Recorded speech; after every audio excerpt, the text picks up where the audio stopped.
નમસ્તે. 7 ચિરંજીવીઓ કોણ હતા? આ 7 સાથે કોનો જાપ કરવો? 7 ચિરંજીવીઓ સાથે સંબંધિત શ્લોક. અસ્વસ્થામાં બલિ, વ્યાસ, હનુમાનજી, વિભીષણ, કૃપાચાર્ય અને પરશુરામ આ 7 ચિરંજીવીઓ છે. આ 7 સાથે માર્કંડેય ઋષિના નામનો જાપ કરવાથી વ્યક્તિ નિરોગી રહે છે અને લાંબુ આયુષ્ય પ્રાપ્ત કરે છે. અસ્વસ્થામાં ગુરુ દ્રોણાચાર્યના પુત્રનું નામ અસ્વસ્થામાં હતું. દ્વાપર યુગમાં થયેલા મહાભારત યુદ્ધમાં અસ્વસ્થામાએ કૌરવો તરફથી યુદ્ધ કર્યું હતું. તે સમયે અસ્વસ્થામાએ બ્રહ્માસ્ત્ર છોડ્યું હતું, જેને તે પાછું લઈ શક્યો નહીં. જેના કારણે શ્રી કૃષ્ણએ તેને પૃથ્વી પર ભટકતા રહેવાનો શ્રાપ આપી દીધો. અર્જુને એના મસ્તકનો દિવ્યમણિ લઈ લીધો હતો. રાજા બલિ. ભગવાન વિષ્ણુના અવતાર વામનદેવને અસુર રાજા બલિએ 3 પગ ધરતી દાનમાં આપવાનું વચન આપ્યું. વામને એક પગમાં ધરતી, બીજા પગમાં સ્વર્ગલોકને માપી લીધું. બલિએ ત્રીજો પગ પોતાના માથે રાખવા માટે કહ્યું. વામન ભગવાને પોતાનો પગ જેવો બલિના માથા ઉપર રાખ્યો, તે પાતાળ લોક પહોંચી ગયો. બલિની દાનવીરતાથી પ્રસન્ન થઈને તેને પાતાળ લોકનો સ્વામી બનાવી દીધો અને ભગવાન વિષ્ણુ તેમના દ્વારપાળ બની ગયા હતા. વેદવ્યાસ. વેદવ્યાસ ઋષિ પારાશર અને સત્યવતીના પુત્ર હતા. તેમના શરીરનો રંગ કાળો હતો, એટલા માટે તેમનું એક નામ કૃષ્ણદૈપાયન પણ છે. તેમણે ચારેય વેદ, ઋગ્વેદ, અથર્વવેદ, સામવેદ અને યજુર્વેદનું સંપાદન કર્યું હતું. એટલા માટે તેમને વેદવ્યાસ કહેવામાં આવે છે.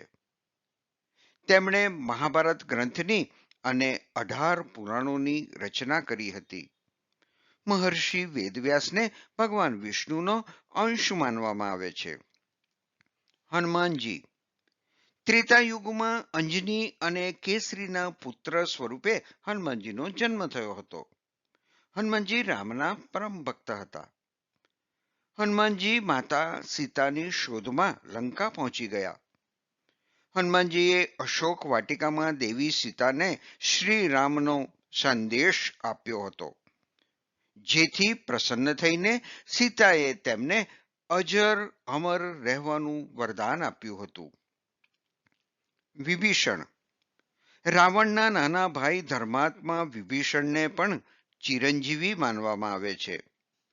વિભીષણે ધર્મ અધર્મના યુદ્ધમાં ધર્મનો સાથ આપ્યો હતો. વિભીષણે રાવણને ખૂબ જ સમજાવ્યો હતો કે તે શ્રીરામ સાથે યુદ્ધ કરે નહીં, પરંતુ રાવણ માન્યો નહીં. યુદ્ધમાં રામનો વિજય થયો. તેમાં વિભીષણનો ફાળો મહત્વનો હતો. રાવણના વધ પછી શ્રીરામે વિભીષણને લંકાનું રાજ્ય સોંપ્યું. કૃપાચાર્ય. મહાભારતમાં ભીષ્મએ પાંડવો અને કૌરવોના શિક્ષણ અને દીક્ષા માટે ગુરુ કૃપાચાર્યની નિમણૂક કરી હતી. યુદ્ધમાં તેમણે કૌરવોનો સાથ આપ્યો હતો. કૌરવોની સેનામાં જે છેલ્લા 3 લોકો બચ્યા હતા, કૃપાચાર્ય તેમાંથી એક હતા. તેઓ પરમ તપસ્વી ઋષિ હતા. પોતાના તપના બળે તેમને પણ ચિરંજીવી માનવામાં આવ્યા છે. પરશુરામ. ભગવાન વિષ્ણુના 10 અવતારોમાંથી 6થો અવતાર ક્ષત્રિયોના અહંકારી શાસનથી સંસારને બચાવવા માટે થયો હતો. જમદગ્નિના પુત્ર હોવાથી જમદગ્ન્ય કહેવાયા. ભગવાન શંકરે તેમની ભક્તિથી પ્રસન્ન થઈને પરશુ શસ્ત્ર આપ્યું હતું. તેમનું નામ રામ હતું. પરશુ લેવાને કારણે તે પરશુરામ કહેવાયા. પરશુરામે ક્ષત્રિયોના આતંકને દૂર કર્યો. રાજા સહસ્ત્રાર્જુનનો વધ કર્યો. પરશુરામનો ઉલ્લેખ ત્રેતા યુગના રામાયણ અને દ્વાપર યુગના મહાભારતમાં છે. સપ્ત ચિરંજીવીઓ સાથે જ 8મા ચિરંજીવી ઋષિ માર્કંડેય છે. માર્કંડેય અલ્પાયુ હતા.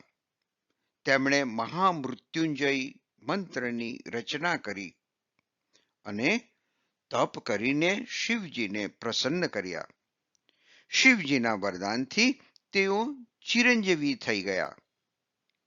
આ હતા 7 ચિરંજીવીઓ અને આ 7 સાથે માર્કંડેય ઋષિનો જાપ કરવાની પ્રથા. ધન્યવાદ.